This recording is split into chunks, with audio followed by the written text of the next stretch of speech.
This was a really fascinating listen. I suspect I don't know what to make of this one. I'm not that familiar with the background of this album.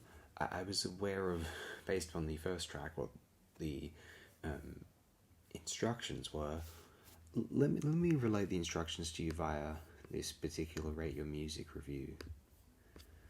This is from March 2019 from Good Boy Seb. One of the most clever and well-executed concept albums ever made. Most people are aware of this, but for the uninformed, None of This Is Real was designed to be played on shuffle. The random element of this album makes it reminiscent of playing a roguelike dungeon crawler video game. It captures this element absolutely perfectly. Not even knowing the track names adds another element of surprise to this listening experience. If you really enjoy a track, you either have to search for it by going through the track list, which is cheating in my opinion, or just listen to it again and wait for that track. This album inspires a heck of a lot of very enthusiastic responses on the website.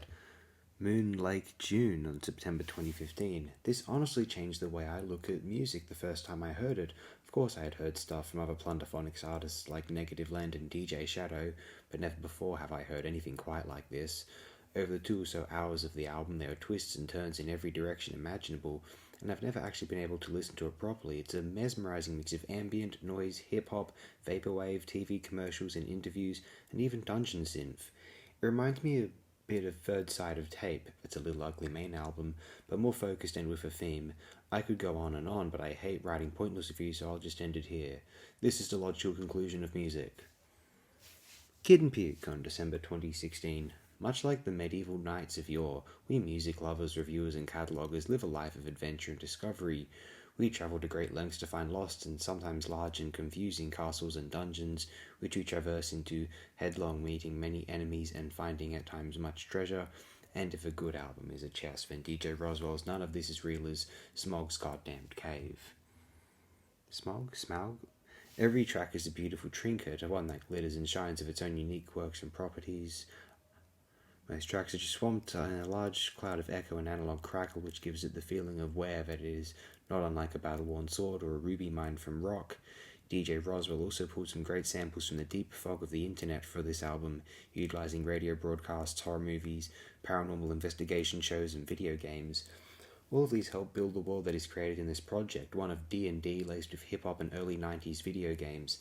Think of the Wu-Tang Clan, but instead of kung fu movies and Asian culture, they were fascinated and inspired by Lord of the Rings and fantasy books.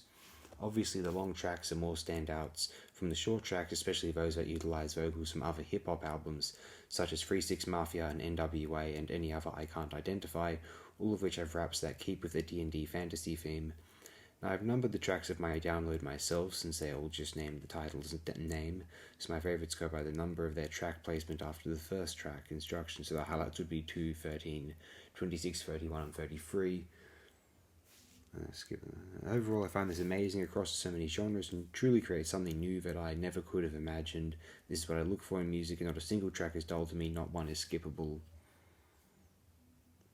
And I'd like to read this from Dops 2018, September. What a great find. Like playing Gauntlet, Dark Legacies, Tripping on Acid, DJ Rozwell promotes a lengthy ensemble of little nuggets of lo-fi beats and eclectic oddities, interspersed among minimal ditties, and are some real bangers like Black Knight, In the Dungeon, and Sounds from Hell. There's a few different versions of this release. Some of the track lists have names to them rather than untitled, 1 to whatever. But the real treat here is just putting it on and getting lost in the vibes. Xanfer, October 2018.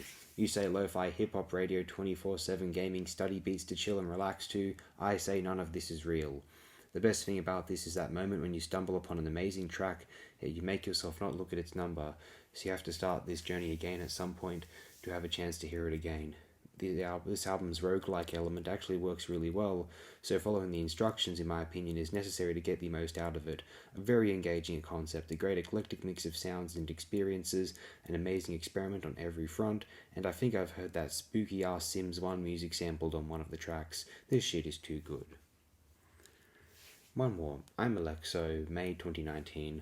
One of the most creative albums of the decade. I mean, come on, this is brilliant. There are 1.29, that's just too many digits, different possible ways these 55 tracks can be arranged. Everyone in gushing about this album is gushing about a different musical experience they had, all stemming from these tracks. Once you put this album on, you're taken into this strange world where the radio only plays instrumental hip hop, the TV only shows documentaries that usually play on the History Channel at 3 a.m., the only video games to play are Gauntlet and Chrono Trigger.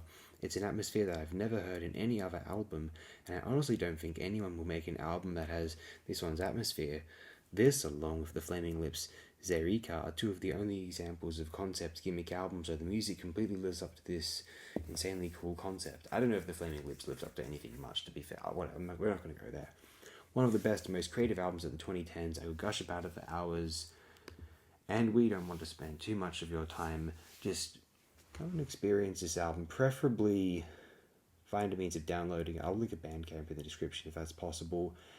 Download the album, place it in your iTunes, and delete the first track, the instructions, and then shuffle the rest of it.